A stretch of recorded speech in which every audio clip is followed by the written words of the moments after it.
Pour moi, la photographie n'est qu'une technique parmi d'autres au service d'une expression artistique. Et pour moi, le problème important n'est pas qu'est-ce qu'une photographie ou qu'est-ce que la photographie. Le problème, c'est qu'est-ce que j'ai à dire, qu'est-ce que j'ai à partager. Vous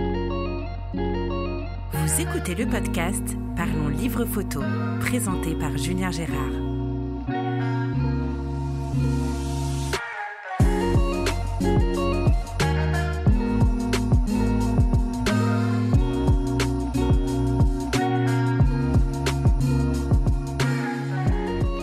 Bonjour et bienvenue dans ce nouvel épisode du podcast de Parlons Livre Photo. Je suis aujourd'hui avec Gérard Bessières qui nous a rapidement parlé du Maroc et de sa vision de la photographie dans l'introduction de cet épisode.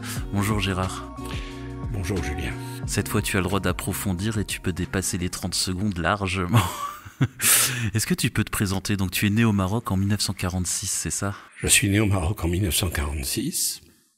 D'une très ancienne famille qui, depuis pratiquement 1820, s'est d'abord établie, venant du Tarn, s'est d'abord établie en Algérie, puis en 1930, c'est mon grand-père maternel qui est arrivé au Maroc. Donc je suis ce qu'on pourrait appeler issu d'une vieille famille pied-noir. Et de ma fratrie, je suis celui qui a qui s'est le plus investi dans la compréhension et dans l'appréciation de cette culture marocaine qui est un complément indispensable pour moi à ma culture occidentale. Le Maroc est donc quelque chose qui, très tôt, a envahi ma façon de vivre, de penser, de voir, de ressentir, d'aimer, d'apprécier effectivement que ce soit la lumière, les bruits, les senteurs, les paysages, les personnes, les modes de vie. La photo au milieu de cela, elle est arrivée assez tard. Elle est arrivée à l'âge de 20 ans. J'avais d'abord commencé par être, passionné par les expressions artistiques qui étaient la peinture, le fusain, la mine de plomb, l'huile, le modelage. Et ce n'est que aux alentours de 20 ans que j'ai découvert la photographie. Et cette façon de m'exprimer, artistiquement parlant, a balayé la totalité des autres domaines. J'avais fait mes premières expositions de jeunes tentés par l'art, des expositions de peinture, de modelage sur Fès où j'habitais à l'âge de 16 ans, et à partir de 20 ans, il n'y a plus chez moi que la passion pour l'expression photographique. Alors ma vie photographique s'est répartie en deux parties très importantes. Quand je dis 20 ans, à peu près, nous sommes dans les années 66-67. On est encore dans l'univers du noir et blanc. On est dans l'univers du papier, des technologies argentiques, mais du papier brillant ou du papier mat, mural, le Kodak mural, etc. Et je me suis très vite dirigé vers la photographie monumentale. J'ai été attiré par les grands formats, à tel point qu'à cette période-là, la plus grande photo que j'ai eu à exécuter, à tirer, a été une photo de 6 mètres de haut sur 16 mètres de long, qui était une photo qui était réalisée en lait, avec du papier Kodak mural, extra mat, en fait. Et ça a été une période pendant laquelle, ayant créé très tôt une entreprise de photographie industrielle, mode, publicité, mais surtout décoration, j'ai très vite occupé un espace de besoin, de demande, qui existait à l'époque et qui nous a conduit à avoir un laboratoire important et à faire beaucoup d'aménagements, de banques, d'institutions, d'hôtels. J'ai travaillé pour des chaînes hôtelières, travaillé pour le tourisme marocain, etc. Avec cette volonté d'exposer sur les murs de ces réalisations architecturales, d'exposer les beautés de ce pays. Quand je vais encore actuellement au Maroc, il m'arrive, alors que nous sommes quand même à des années-lumière de l'époque dont je parle, il m'arrive effectivement de trouver ça et là de grands panneaux qui sont toujours au mur, en parfait état, et qui datent de cette époque. Et ces panneaux, pour ceux qui éventuellement visiteraient touristiquement le Maroc, ces panneaux sont signés en bas à droite par la marque Interphot SA. Voilà, c'est l'époque, cette période de photographie fantastique a été une période où j'ai fait bien sûr beaucoup de kilomètres à travers ce pays pour le découvrir, pour le comprendre, pour l'exprimer, et où j'ai réalisé beaucoup de prises de vue, que ce soit de l'humain, du paysage, de l'architecture, etc., toujours en noir et blanc, et toujours pour des expositions, pour des réalisations de grand format. Et puis, dans les années 80, l'obligation de quitter ce pays tant adoré, et de rentrer m'installer en France, sans avoir initialement la possibilité de concevoir une réinstallation photographique pour des questions matérielles, personnelles, professionnelles, etc. Obligation de changer de voie, de me reconvertir. Et pendant des décennies, je me suis donc consacré à une carrière de développement pour les territoires en France, qui a été certes passionnante également. Je découvrais en fait l'ensemble de la structuration de ce pays, où je suis arrivé très tard, mais je ne pouvais pas concevoir de faire un partage entre la photographie et une carrière nécessairement économique pour arriver à une réinstallation correcte en France. Donc pendant un certain nombre d'années, il y a eu arrêt complet. Arrêt complet, même pas en... Arrêt complet, j'étais incapable de dire je suis un développeur pendant la semaine et un artiste photographe le dimanche. Ça m'était impossible. J'avais toujours dit je reviendrai à la photographie le jour où je pourrai de nouveau m'y consacrer totalement.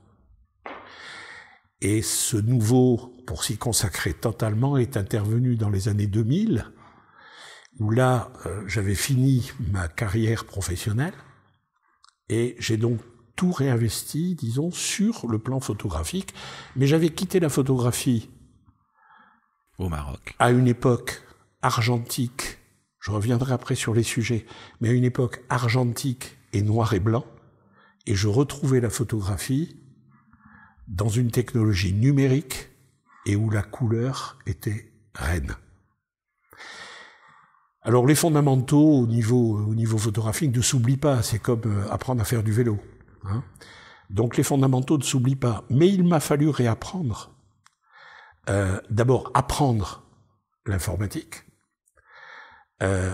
apprendre cette traduction numérique de l'image, en fait, et puis investir le monde de la couleur et de l'expression colorée. Or le paradoxe, c'est que le Maroc est un pays de la couleur, et je ne l'avais traité qu'en noir et blanc. Mais j'avais quand même beaucoup de visions, mais aussi beaucoup d'archives, beaucoup d'expériences, etc. Donc voilà, j'ai redémarré sur le numérique, et en même temps, avec la maturité, parce que finalement les années étaient passées, mais mon regard avait pris beaucoup plus de profondeur, beaucoup plus de densité par rapport à la partie, disons, émergée de l'image. L'époque avait aussi changé. La première période, le Maroc est un pays extrêmement photogénique, d'abord parce qu'il est très différent de nous. Et on le voit bien. Les touristes, les photographes qui ont tendance à aller dans ces pays ont tendance à rechercher un peu l'image, je dirais exceptionnelle, mais au sens qui étonne, voire à certains moments qui choque.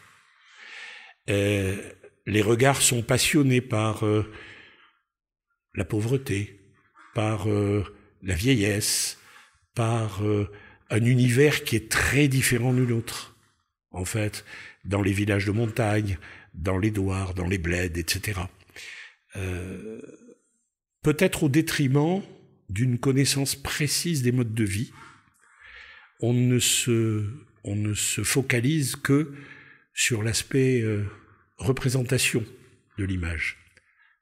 Peut-être pas toujours en essayant de se poser les questions de fond sur les modes de vie, les relations humaines, etc.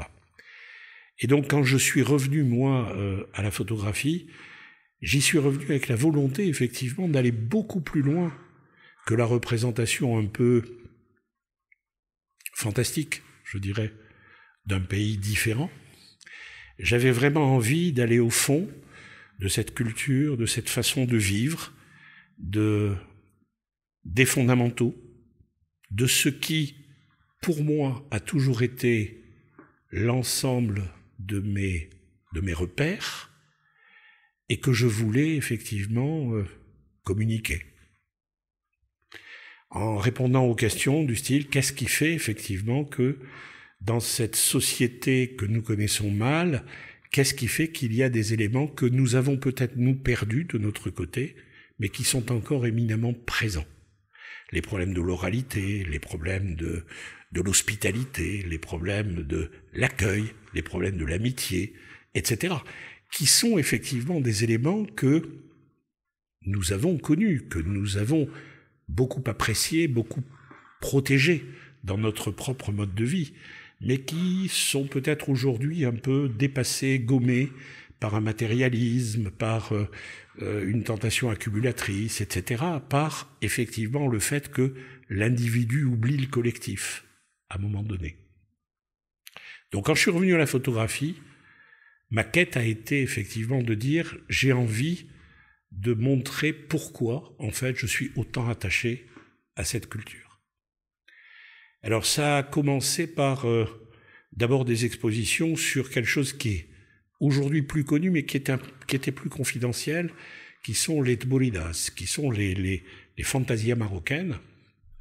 Et là, j'étais à la recherche des peintres orientalistes de l'époque, Majorelle, Delacroix, et donc qui, eux, ont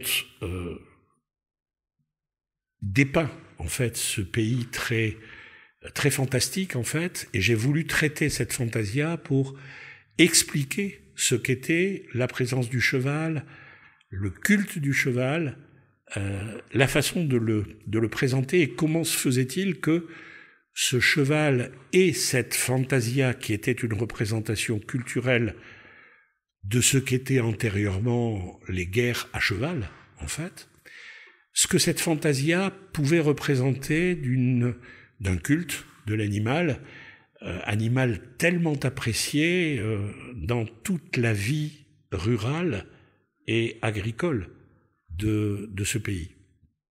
Donc, première exposition sur les fantasias, traitée en découvrant les problèmes du flou assez fortement, arrêter d'être passionné par l'hyper-détail, par l'hyper-netteté, mais beaucoup plus intéressé par l'impression, par la restitution d'une ambiance, d'une impression. J'en parlerai peut-être tout à l'heure beaucoup plus en détail sur un exemple de photographie. Voilà. Et depuis les années 2000, eh bien, voilà, je suis un photographe passionné, je dirais non professionnel, car vu mon âge, il n'est plus question de gérer une entreprise ou de faire du travail professionnel, mais avec un désir très important de laisser une trace. Ce que tu me disais quand on avait eu un appel lors d'un appel téléphonique, oui, que ce livre était là pour laisser une trace. Tout à fait. La décision de faire Itinérance ne s'inscrit pas dans une démarche économique. Je dirais que la charge de la réalisation d'un tel objet est même, disons, difficilement concevable sur le plan économique, strictement.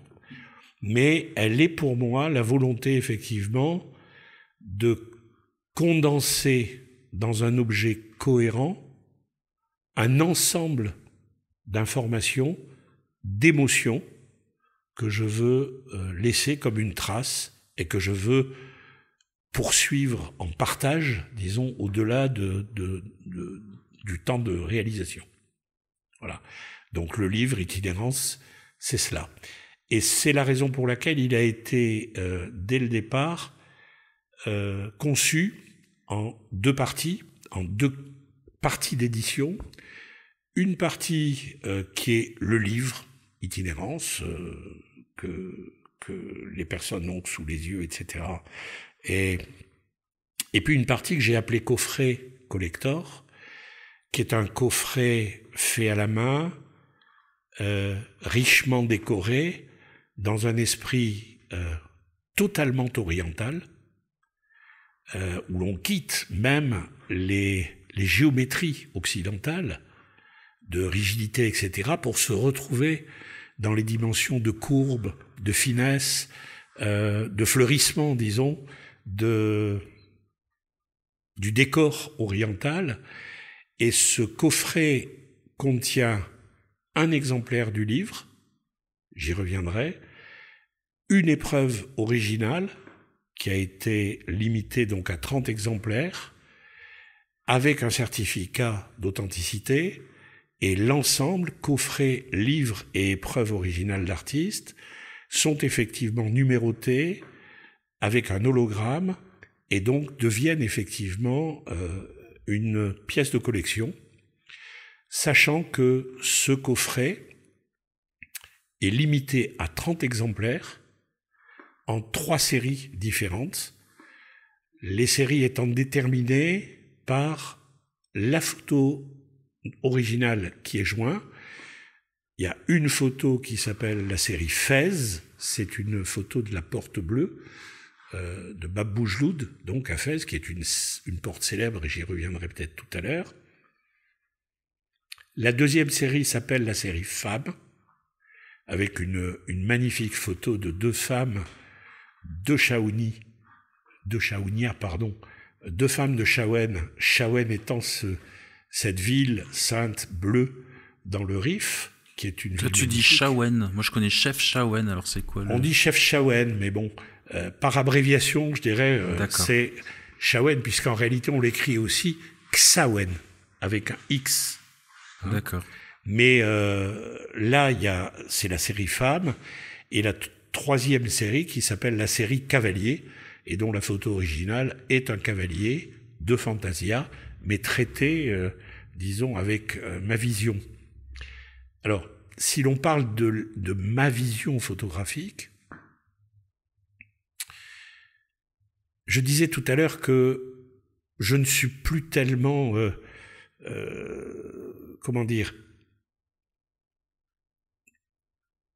focalisé sur les problèmes de netteté, de précision, de richesse du détail, etc., mais beaucoup plus sur des problèmes d'impression, d'émotion. Et en cela, le flou, le bouger, etc., sont pour moi des supports de ces émotions, parce qu'ils permettent de libérer le regard de la recherche du détail pour pouvoir effectivement créer sa propre réalité. Et je dis souvent, quand on m'interroge, je dis je fais aujourd'hui de l'image pour faire rêver. C'est-à-dire, je ne suis plus attaché à la restitution fidèle d'une réalité. Et cela s'est révélé, disons, à partir justement de l'explosion du numérique qui a fait que on a vu le volume photographique augmenter considérablement. Et on a souvent l'impression, lorsqu'on voit des photographies, justement, on a souvent l'impression de les avoir déjà vues. Il y a une espèce de, de mémoire visuelle par rapport à tout ce que l'on peut recevoir comme impulsion photographique, une espèce de mémoire visuelle qui nous dit « mais j'ai déjà vu ça ». Oui, en plus il y a un effet, ce qu'on appelle les lieux instagrammables. Oui, tout à fait. Des endroits en fait où tout le monde va pour faire la même photo qui sera postée ensuite sur Instagram. Et le Maroc n'y échappe pas. La culture des spots. Voilà, c'est ça. Le Maroc n'y échappe vraiment pas. Tout à fait. À telle enseigne d'ailleurs que la quadrature du cercle aujourd'hui pour le photographe voulant faire œuvre nouvelle est effectivement la recherche de l'originalité, la recherche de qu'est-ce que je peux montrer qui ne l'a pas déjà été. Je fais, si je peux, une petite parenthèse. Tu peux tout faire. J'ai eu dernièrement, je suis un amoureux aussi de la ville de Venise. J'y ai été plusieurs fois, j'ai accumulé beaucoup d'images. Je te coupe, je souris parce que je devais partir au Maroc lundi, mais alors là, les auditeurs, vous écoutez l'épisode en janvier, mais nous sommes en train de l'enregistrer fin novembre, et le Maroc vient de fermer ses frontières avec la France, donc je vais partir lundi au Maroc, je ne peux pas, et à la place, je vais à Venise. Je crois que nous avons les mêmes... Magnifique ville, Julien, magnifique ville, c'est une ville dans laquelle, chaque fois que j'y vais, je suis pris d'une espèce de calme, de sérénité, de sentiment de tranquillité et de possibilité de vivre dans un espace qui me transporte au sens propre du terme. Donc j'y suis allé un certain nombre de fois, j'ai accumulé beaucoup d'images. J'ai commencé à y aller, bien sûr, comme beaucoup, pour le carnaval, qui est un élément assez fantastique. Et puis j'ai voulu y aller justement découvrir Venise hors carnaval et Venise dans sa vie secrète. Et à un moment donné, je me suis retrouvé face à une somme de documents en me disant « mais qu'est-ce que tu vas faire de tout cela ?» Dans la mesure où Venise, comme d'ailleurs le Maroc, est une des villes les plus photographiées du monde, ouais, en effet. Que les cartes postales, les tableaux, les livres, les albums, tout ce qu'on sont pléthores. Et j'avais l'impression qu'en fait tout avait été dit et que le travail que j'avais pu faire ne pouvait plus répondre à une quelconque hypothèse de partage des émotions ressenties. Et puis j'ai eu la chance de tomber par hasard sur un livre sur la traduction impressionniste par Turner. Turner a peint Venise. Il n'a pas été le seul. Mais ce livre, pour moi, a été une révélation. Et d'un coup, je me suis dit, mais finalement, Venise, si tu veux en parler, si tu veux la montrer, il faut que tu montres Venise avec ton regard impressionniste. Et j'ai donc fait toute une exposition qui a été particulièrement appréciée il y a 2 ans dans la région toulousaine.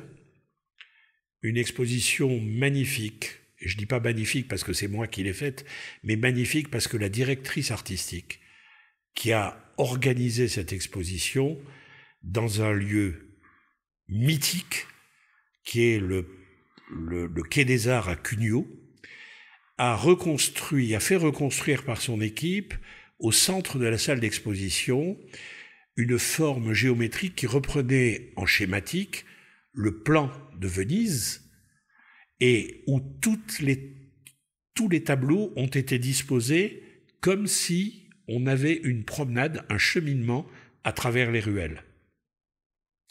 Donc pour moi, ça a été, comme je dis souvent, la plus belle exposition que l'on m'ait offerte. Et cette exposition a été inaugurée avec l'association des costumés vénitiens, l'association nationale des costumés vénitiens, qui sont venus défiler. Le Quai des Arts a en même temps une école de musique et donc a donné pendant toute la visite de l'exposition de la musique du 18e, des morceaux de Lully, etc., qui fait qu'on était dans un univers, en fait, où les images qui étaient sur les murs accompagnaient une rêverie collective. Voilà. Donc pour moi, ça a été un moment extrêmement important. Et c'est ma façon de dire que aujourd'hui, je dis, je ne fais plus de photographie. Je ne montre plus des images, je partage des émotions. Et ma vocation, ma volonté, ma quête permanente est effectivement une quête extrêmement humaniste, puisqu'elle consiste à vouloir une rencontre avec les autres à travers mes images. Itinérance, c'est complètement la résultante de cette démarche. Alors si je peux parlons un peu de la conception, hein. Même si cela peut paraître un peu prétentieux, j'ai dit dès le départ, dans ma relation d'ailleurs avec la maison d'édition, avec l'imprimerie Scourbiac, qui m'a beaucoup accompagné à ce niveau-là, j'ai dit dès le départ, je ne veux pas un livre de photos. Je veux créer un ouvrage qui n'aura pas un début et une fin, qui n'aura pas un sens général de lecture et de cheminement, mais qui sera consultable comme un bréviaire. Et j'ai dit volontairement, je veux faire un livre conçu un petit peu comme une Bible, un Coran ou une Torah. C'est-à-dire, je veux qu'on puisse ouvrir le livre à n'importe quel moment, profiter de 1, 2 ou 3 pages à ressentir, à aimer, à méditer, le refermer et le rouvrir ultérieurement à un autre passage sans qu'il y ait de recherche particulière entre la fois précédente et la nouvelle vision ou la nouvelle lecture. Itinérance, c'est cela. Mais entre le fait de dire, voilà, je veux accumuler, montrer ce que je considère comme des images qui, pour moi, sont porteuses d'émotions, et le fait de pouvoir organiser cet ouvrage pour qu'un lecteur puisse ressentir la même chose, même s'il n'a jamais mis les pieds au Maroc, même s'il ne connaît pas ce pays, même s'il n'en connaît pas la culture. Voilà, il a fallu effectivement trouver une façon de parler du Maroc. Et nous avons décidé, et quand je dis nous étions 2 personnes, parce que j'ai été chercher pour la partie des textes, un ami d'enfance, qui a à peu près mon âge, qui est un homme qui a, disons, un parcours ethnique extrêmement complexe, depuis l'Orient, l'Afrique du Nord, etc., et qui est un homme de très très grande culture, Mourad, et qui est un homme qui a une façon de parler, de lire, d'écrire extraordinaire, et qui est musulman. Il était important pour moi que cette complicité entre Mourad et moi permette effectivement de donner vie à ce livre. Alors, Itinérance, nous avons décidé de l'organiser autour de ce que nous avons appelé les 12 piliers de la marocanité. Autrement dit, la réponse à la question, mais qu'est-ce qui fait que cette culture marocaine, elle est en même temps inséparable de ce que je suis et en même temps tellement différente de ma culture occidentale. Et donc, Itinérance s'est organisé autour de ces 12 piliers de la marocanité dans laquelle on a décidé, en fait, de parler de façon très scindée, en fait. On a parlé de la foi, comme étant bien sûr le premier pilier. Nous sommes au Maroc, dans un pays où le chef politique est le commandeur des croyants. C'est-à-dire qu'à la différence de notre laïcité, le Maroc est un pays qui se réclame de la religion. Et donc il fallait dès le départ expliquer pourquoi la foi était aussi importante dans cet espace culturel. Alors on a parlé de la foi, et puis on a parlé de l'amitié, de l'hospitalité, de la main. Nous sommes, nous, les produits d'une civilisation, on a coutume de dire, de la révolution industrielle. Au Maroc, nous sommes dans un pays où la main est qu'encore capable de miracles dans sa qualité d'expression, de travail des matières, de création, etc. C'est la raison pour laquelle nous avons un regard aussi éberlué devant les qualités architecturales, devant le bois peint, devant le bois sculpté, devant le staff, le plâtre, les mosaïques, les éliges, etc. On est sidéré lorsqu'on arrive dans ce que nous appelons, nous, les riades, parce qu'on a l'impression d'être dans des palais des 1001 nuits, alors qu'en réalité, nous sommes dans ce qui est l'âme encore actuelle et indissociable de cette culture marocaine où le travail de la main, que ce soit au niveau du tisserand, du menuisier, du ferronnier, de n'importe quel métier, prédomine ou arrive, est, bien au-dessus de la qualité de l'automatisme et de la machine. Alors la main était extrêmement importante, mais nous avons aussi considéré qu'il fallait parler de la femme, car on a des idées peut-être un peu, disons, reçues, ou insuffisamment approfondies sur ce qu'est le rôle de la femme marocaine, d'abord dans son intérieur, d'abord la considération de cette femme lorsqu'elle est mère, et où il y a un rôle essentiel, mais où maintenant nous voyons apparaître de jeunes femmes dans les milieux professionnels avec une vision fantastique de leur façon de voir l'évolution du pays. Je cite de façon un peu synthétique, mais cette femme architecte dans le sud marocain qui s'est engagée sur la rénovation et la restauration de toute l'architecture de terre brute, de tous les ksars, des greniers à grains, etc. Et c'est une architecte, mais une architecte qui ne s'est pas orientée vers, disons, les maisons modernes à l'américaine, etc., mais qui a voulu effectivement apporter sa touche à la rénovation, à la conservation et à la revitalisation d'un patrimoine en risque de disparition. Par exemple, donc la femme, élément important dont il fallait parler. J'ai parlé de l'amitié, j'ai parlé de l'hospitalité, le temps, la relation au temps est complètement différente. Et j'ai en souvenir, quand je travaillais avec quelques artisans marocains, lorsque un zelligeur, par exemple, s'installait devant le pilier sur lequel il devait appliquer une mosaïque, et que je lui disais « Foukash », je lui disais « Quand est-ce que tu finis ?» Et il me répondait, il me disait « Manarf, je sais pas ».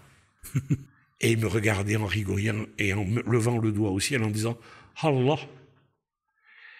Cette notion de temps je rappelle que nous sommes dans une culture, lorsque nous rentrons dans une réunion avec notre culture d'efficacité à l'anglo-saxonne, en fait, notre culture de la performance, de la profitabilité, de la rentabilité. Nous rentrons dans une réunion et on voit l'animateur de la réunion regarder sa montre et dire à l'ensemble, nous nous donnons combien de temps? Voilà. Donc, la notion de temps, la relation au temps, pour prendre le temps de vivre et prendre le temps de réussir au maximum ce que l'on veut entreprendre. Donc nous avons voulu parler de cette relation au temps. Nous avons en même temps voulu parler bien sûr du cheval, qui est un élément dans la culture marocaine, qui est un élément indissociable. Vous savez, c'est un animal mythique, parce que le cheval, et je parlais tout à l'heure de la fantasia, le cheval est un animal, ce cheval barbe, ou arabo-barbe, qui n'est pas ce qu'on a coutume de concevoir comme étant le cheval arabe.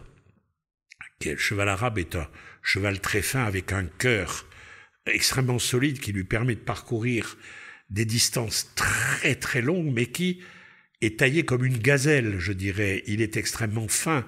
Il sautille d'ailleurs souvent lorsqu'il déambule.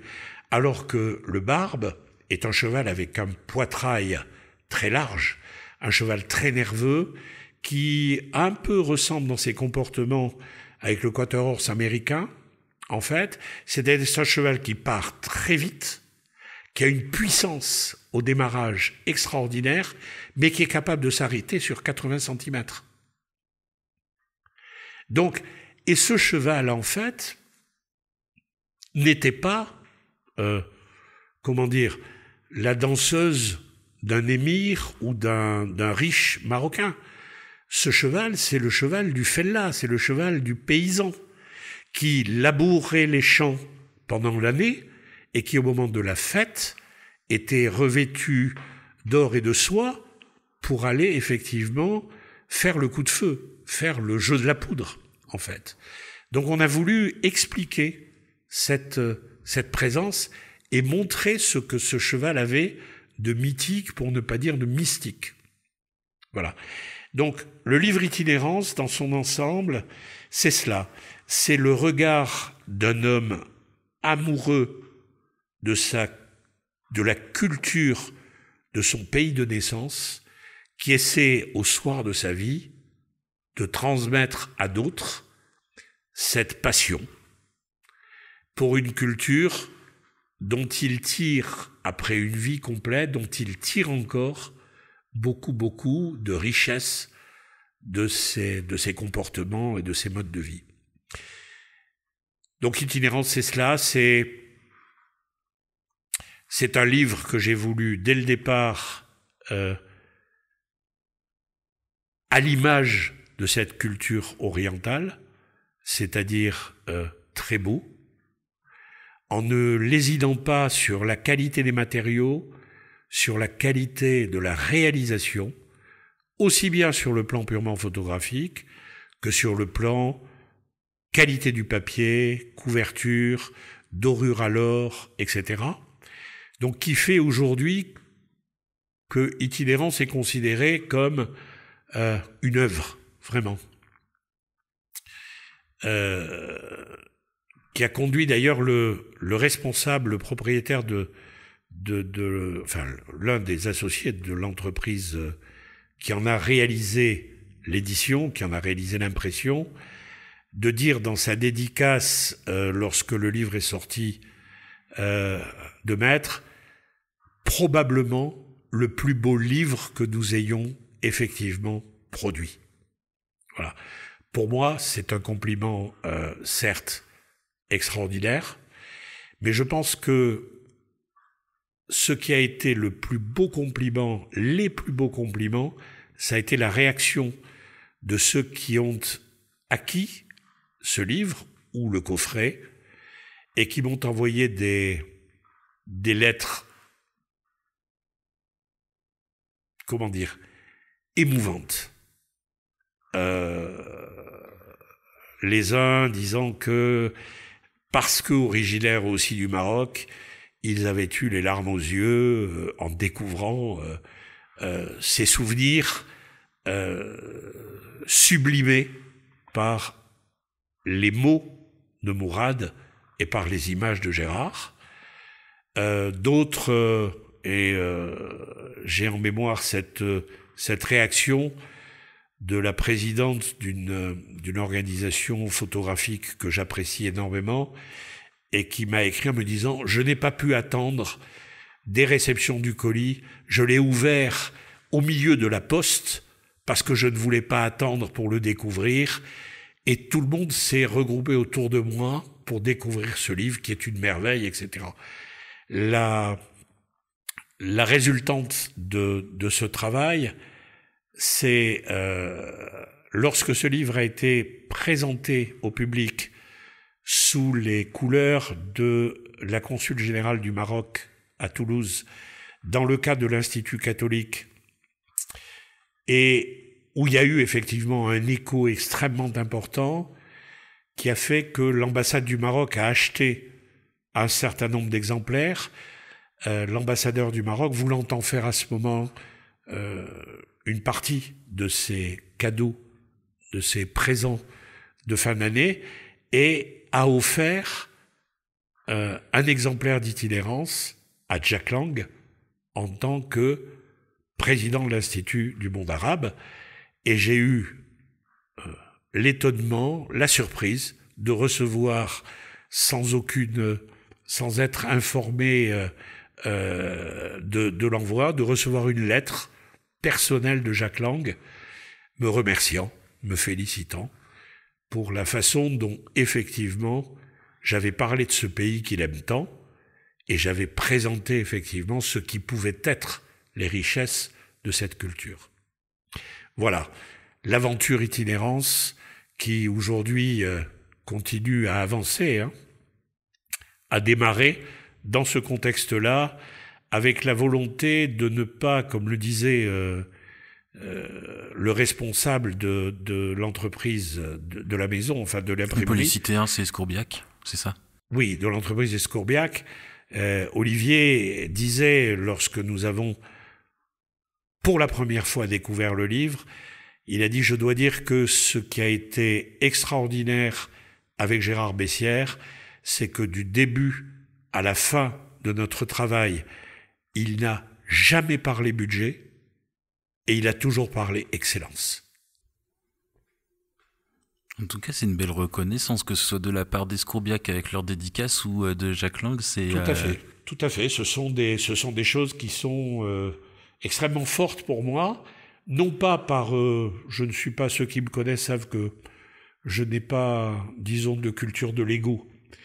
La reconnaissance n'est pas importante pour mon ego personnel. La reconnaissance est importante pour la vie d'itinérance. Et pour le Maroc. Et pour le Maroc. Et pour le Maroc, bien évidemment. J'ai le sentiment, effectivement, d'avoir rendu au Maroc une partie de ce que le Maroc m'a offert depuis 75 ans. Ok. Je crois que c'est la première fois que je parle aussi peu sur un épisode du podcast. J'avais des questions, mais tu y réponds systématiquement avant que j'ai le temps de les poser. Je pense que c'est le résultat d'une passion qui reste complètement intacte. Non, mais ça donne... Moi, j'ai pas eu la chance de voir le livre encore, et je trouvais ça intéressant aussi, de mon côté, d'enregistrer le podcast sans avoir vu le livre, parce que ça change un peu de ce que je fais d'habitude, et ça me donne vraiment envie encore plus de m'y plonger. J'avais juste eu la couverture, j'ai eu un visuel du coffret, et tu m'avais envoyé un visuel ou deux des pages intérieures. J'avais bien compris ta façon de travailler quand tu dis que tu parles plutôt d'impression et d'émotion plutôt que de recherche de netteté et de détails, ce qui fait du bien, parce que surtout depuis le numérique, j'ai l'impression, et je suis un des premiers à chercher des photos hyper nettes, Mais alors ça n'empêche pas qu'il y ait des émotions dans ces photos-là. Bien sûr. Mais tu as trouvé un moyen de mettre le Maroc, tu as trouvé un moyen d'illustrer le Maroc d'une très belle façon que j'ai hâte de découvrir. Et non, vraiment, félicitations pour ton ouvrage. Même si je n'ai pas encore eu le temps de tout voir, mais c'est un des livres que j'avais vraiment hâte d'avoir entre les mains. Si tu me permets, pour illustrer ce problème très particulier, tu verras que dans le livre, il y a une photo d'une ruelle de Fès complètement floue. Je dis aux personnes, lorsque je leur présente le livre, je leur dis, vous voyez cette photo, moi j'ai le cliché original. Elle est entièrement nette. Pourquoi est-ce que je l'ai volontairement traitée en flou total ? C'est parce que lorsqu'on est dans la ruelle d'une médina, et en l'occurrence la médina de Fès, on est dans des ruelles extrêmement étroites, où il y a une population qui circule, qui ressemble un petit peu à la sortie du métro à 6 heures. On est donc bousculé. On est dans une ruelle où les jeux ombre et lumière, compte tenu de l'étroitesse de la ruelle et d'une lumière qui est zénithale, on a les yeux qui sont emplis, qui ont des flashs de lumière et qui tout d'un coup, on n'y voit plus rien parce qu'on est sur une zone d'ombre. On a une ambiance qui est relativement poussiéreuse, bruyante, et en fait... Oui, mais alors c'est du bruit agréable. Oui, c'est du bruit agréable, mais... Parce que c'est pas du bruit de mécanique ou c'est la vie. C'est une vie totalement en mouvement. Et en réalité, on se rend très vite compte que on ne regarde pratiquement rien. On n'a pas le temps de regarder. Le fait qu'on soit bousculé fait qu'on est plus dans une ambiance que l'on ressent plus qu'on ne la voit. Et il fallait effectivement arriver à restituer dans une image fixe, le restituer dans une image vidéo, dans un film, c'est une chose, mais restituer dans une image fixe cet univers dans lequel on ne peut accrocher aucun détail et où on est pris par une ambiance. Voilà. Donc, c'est ce genre de travail parce que je travaille beaucoup mes images en post-production. J'ai un travail informatique. J'allais te poser la question. Oui, j'ai un travail informatique qui est très important. Hein, tout simplement parce que je veux ne garder de l'image que l'essentiel et supprimer ce que j'appelle les scories du superflu, en fait. Donc il y a un travail informatique de post-production très important jusqu'à ce que l'image sublime, en fait, la partie magnifique de la scène. Et c'est un choix que je fais aujourd'hui et qui m'éloigne simplement de l'acte photographique au sens traditionnel du terme, c'est-à-dire de ce qu'on a coutume d'appeler l'instant décisif, etc. Hein. J'approche au niveau de l'image photographique avec l'attitude du peintre, qui décide effectivement de bénéficier d'une ressource et de faire de cette ressource la construction de l'image qu'il veut transmettre. Voilà. Alors c'est vrai que le fait que j'ai été peintre avant d'être photographe, oui, bien ça influe entendu, beaucoup sur ton travail. Hein, ça influe beaucoup sur ton travail. Énormément. Alors il y a eu un long débat. Il y a toujours un long débat puisque bon, je suis en même temps un photographe passionné, très impliqué, très en contact avec les fédérations françaises de photographie. J'ai été juge, j'ai été animateur coordonnateur d'auteurs au niveau de la région Midi-Pyrénées à un moment donné. J'ai été juge de concours, etc. Donc, il y a des débats qui sont des débats extrêmement importants dans le monde de la photographie, dans le monde de l'image. Et je suis de ceux qui disent, mais moi, finalement, la photographie n'est pas pour moi un univers clos, fermé, réglementé, bordé de ce que doit être la construction de la photographie. Pour moi, la photographie n'est qu'une technique parmi d'autres au service d'une expression artistique. Et pour moi, le problème important n'est pas qu'est-ce qu'une photographie ou qu'est-ce que la photographie. Le problème, c'est qu'est-ce que j'ai à dire ? Qu'est-ce que j'ai à partager ? Je suis très content d'entendre ça. Et on a très souvent, Julien, on a très souvent, et moi je me suis évertué à essayer de relativiser ces problèmes-là. On a très souvent vu des gens qui, devant une photo, les seules questions qui étaient posées, c'était « Et quelle focale tu as employée ? Exact. Quel était ton temps de pause ? Et tu étais à quelle ouverture ? Et les ISO, tu étais à combien ? » Et chaque fois qu'on me pose ce genre de questions, je dis « Je sais pas. Je sais pas et je m'en moque. » Moi, on m'a déjà demandé pourquoi dans mon livre, je n'avais pas mis les focales et les ouvertures à côté de chaque photo. Mais les parce exifs. Que je m'en fous, en fait. Les fameux exifs. Oui, en fait, je m'en fous. Oui, et donc, voilà. Le problème pour moi, il n'est pas là, il ne se situe pas à ce niveau-là. Ma seule préoccupation, c'est est-ce que l'émotion que j'ai ressentie devant cette scène, est-ce que je suis capable de te la transmettre ? C'est ça. Et la difficulté, c'est cela. C'est d'amener petit à petit le lecteur, le spectateur, à se pénétrer de cette émotion que j'ai ressentie au moment où j'ai décidé de créer cette image. Ça fait du bien d'entendre ça. Je voudrais juste préciser, revenir sur Fès pour ceux qui ne connaissent pas le Maroc ou qui ne connaissent pas Fès. Si je ne dis pas de bêtises, c'est la plus grande cité au monde piétonne.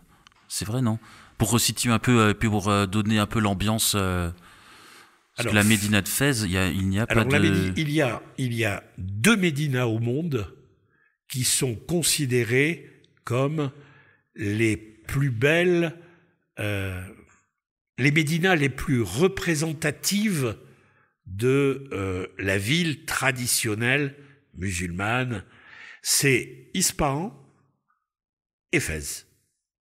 À telle enseigne que dans les années 60, et j'ai participé d'ailleurs au projet, dans les années 60, alors que je dis pas de bêtises, 1972, un projet de représentation de la cité islamique s'est constitué et devait être donc présenté à Londres.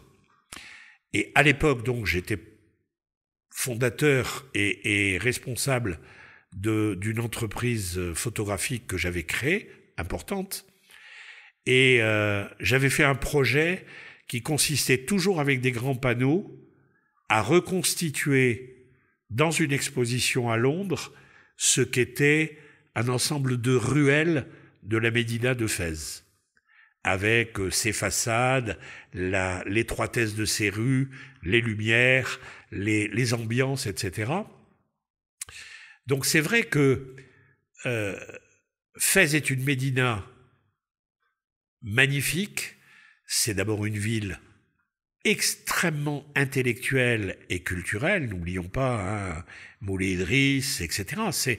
C'est vraiment le creuset même de cette culture arabo-musulmane. Si mes amis berbères m'entendaient, ils lèveraient les bras au ciel parce qu'ils me diraient « ça y est, tu retombes dans le péché général qui est de parler de culture arabo-musulmane, alors qu'en réalité, il faut parler du monde amazigh, puisque le Maroc, la culture marocaine, c'est d'abord une culture berbère, c'est d'abord une culture amazighe. Les origines berbères du Maroc lui donnent sa spécificité, c'est 74% de la population qui est d'origine berbère.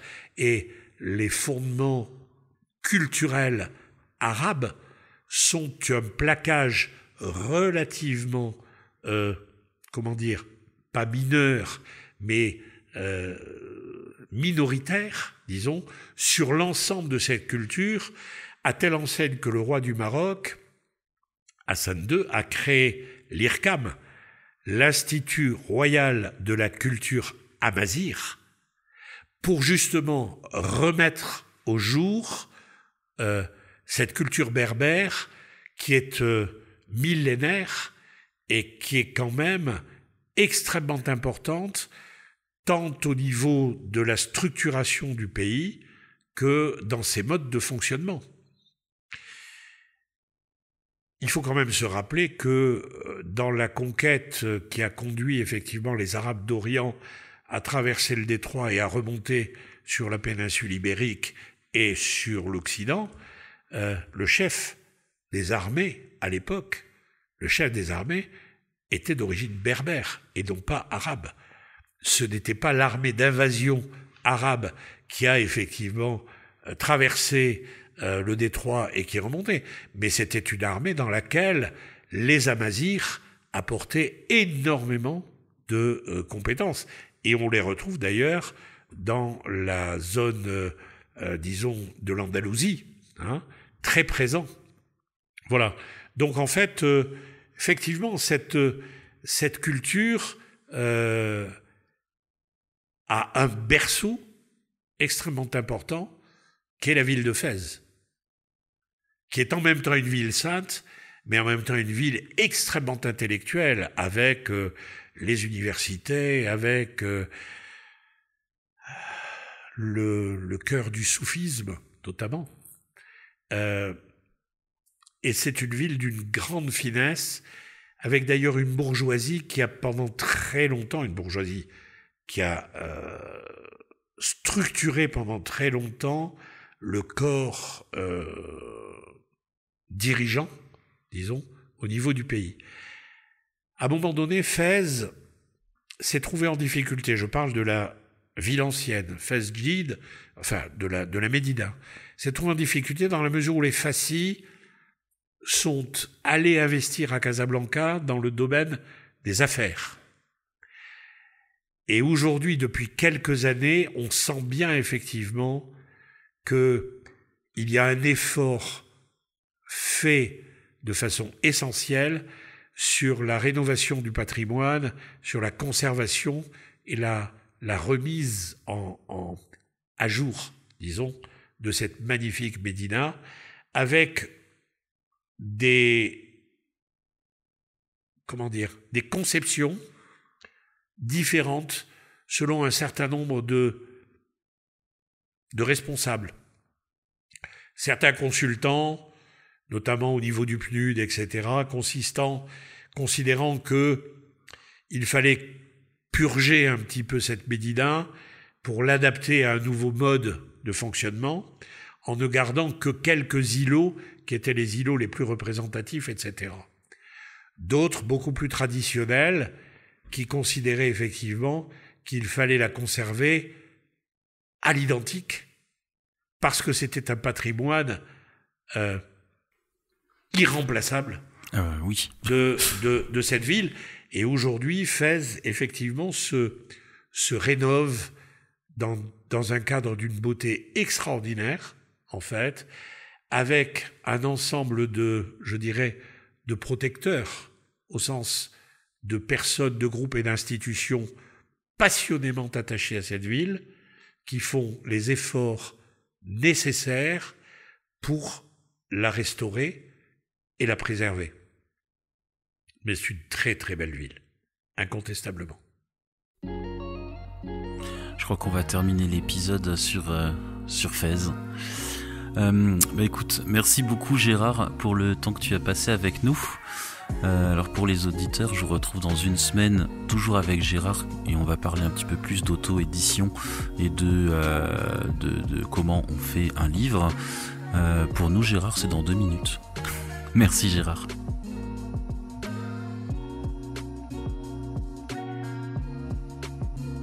Si vous avez aimé cet épisode, vous pouvez nous laisser une note. 5 étoiles, ça serait top, ou un commentaire pour améliorer notre référencement. Vous pouvez également nous soutenir via Tipeee, la plateforme pour laisser des pourboires aux créateurs de contenu.